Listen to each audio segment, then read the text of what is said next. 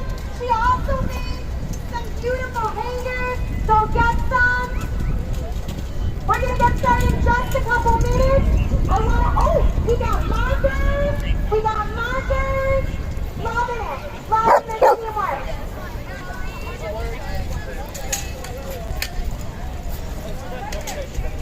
We've got duct tape. Anybody else want to shout out a resource that they have? It's hot, please hydrate. If you feel like you're getting too hot, please go into the shade. Please apply that sunblock. If you have some extra, please share it.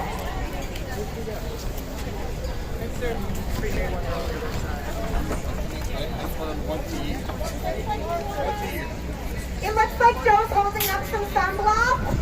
That's what y'all need to put on. Please share if you can.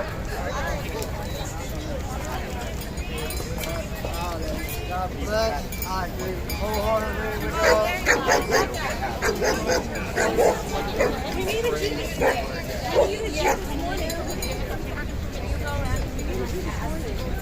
There are some waters here if people need.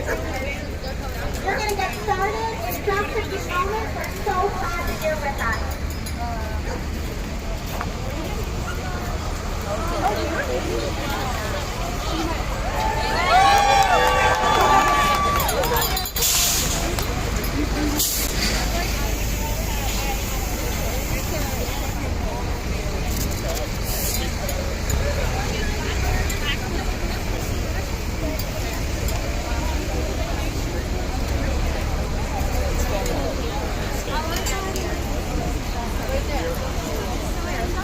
There she is, right over here.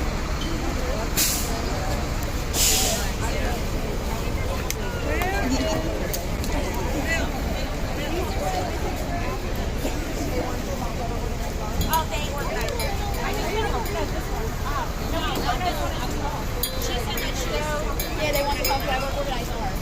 Where we were at.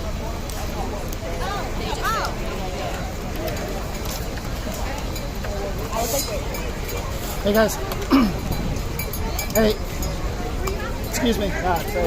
Sorry. Sorry, I'm gonna be heading up to Phoenixville. So I would love to keep it live streaming, but I'm gonna be heading up there. So I'll see you guys later. Have a good one. Thank you. Have a good one. Be safe.